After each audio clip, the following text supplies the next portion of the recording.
guys, it's Anissa Hani Ruslim dan kali ini kita akan ngebahas sosok tokoh yang mungkin kalian udah kenal nih. Yap, kita akan ngebahas Mahatma Gandhi. Yuk tunggu apa lagi, upgrade pengetahuan kamu di @now @sendknowledge.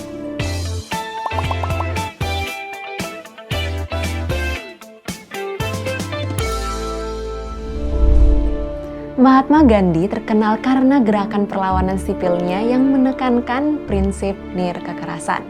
Ia mendapat julukan Bapak Kemerdekaan India sebab ia sangat menjiwai perjuangan rakyat India melawan aksi kolonialisme.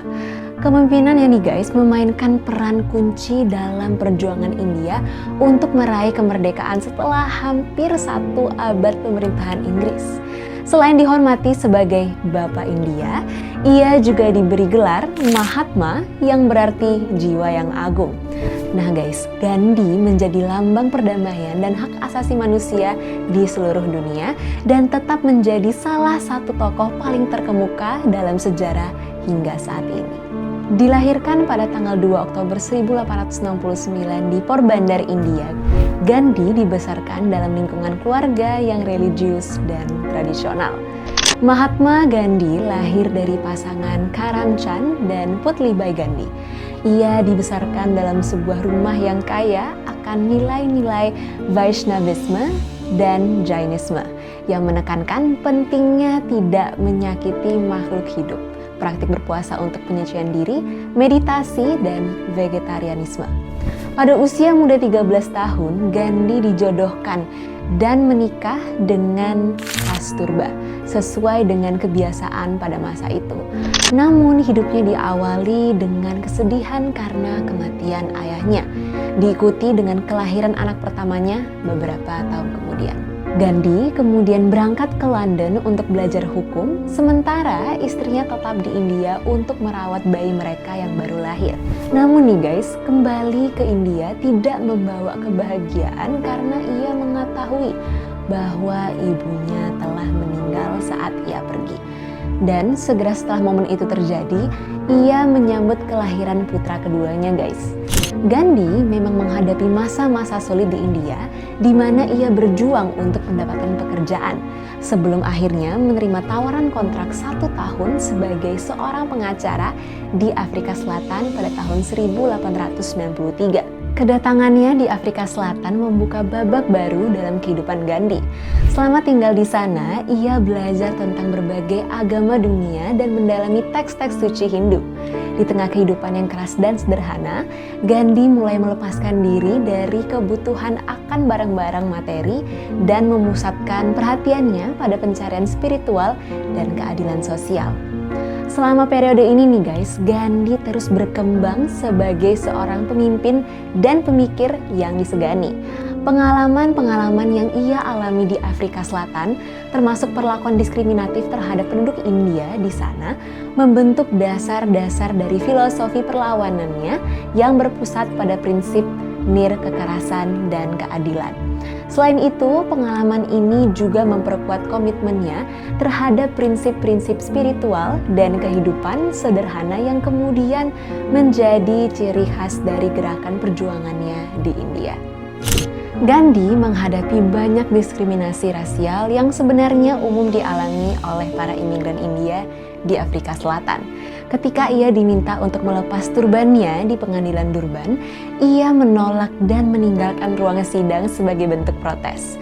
Dalam perjalanan kereta api ke Pretoria, meskipun memiliki tiket kelas 1, ia diperintahkan untuk pindah ke kompartemen kelas bawah dan akhirnya dilemparkan keluar dari kereta.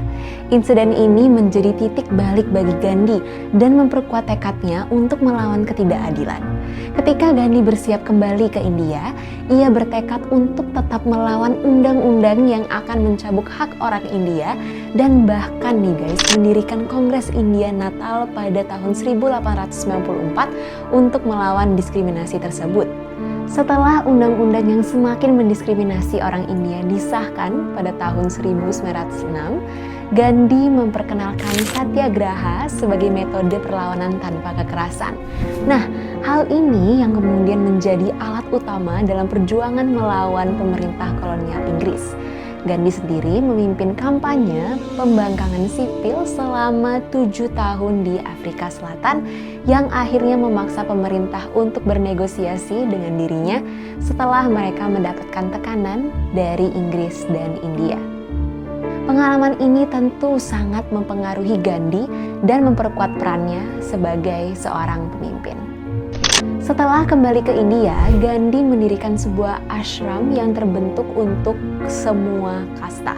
Di sini ia mendedikasikan hidupnya untuk berdoa, bermeditasi, dan berpuasa yang membuatnya lalu mendapat julukan sebagai Mahatma atau jiwa yang agung. Ketika Undang-Undang Rowlatt diberlakukan yang memungkinkan adanya penangkapan tanpa pengadilan, Gandhi juga menyerukan protes damai dan pemogokan sebagai bagian dari kampanye Satyagraha. Pendekatan ini guys menunjukkan bahwa kekuatan tidak selalu diperoleh melalui kekerasan, tetapi juga melalui ketahanan dan keberanian.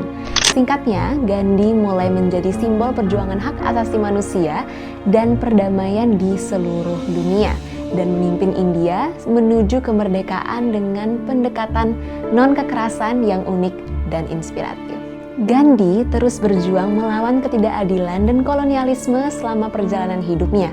Pada tahun 1919 terjadi pembantaian di Amritsar hingga menyebabkan kematian hampir 400 orang setelah pasukan Inggris menembaki kerumunan pengunjuk rasa yang tidak bersenjata.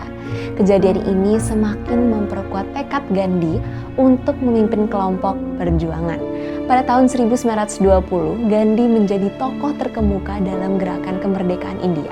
Ia memulai gerakan pemerintahan dalam negeri tanpa kekerasan, memboikot institusi yang dijalankan oleh Inggris di India, dan mendorong pejabat pemerintah untuk berhenti bekerja untuk Inggris. Ia juga menggalang dukungan untuk menghentikan pembelian barang-barang dari Inggris dan mulai menggunakan roda pemintal portabel untuk membuat pakaian mereka sendiri. Roda pemintal ini yang lalu menjadi simbol penting bagi kemandirian dan kemerdekaan India di kemudian hari.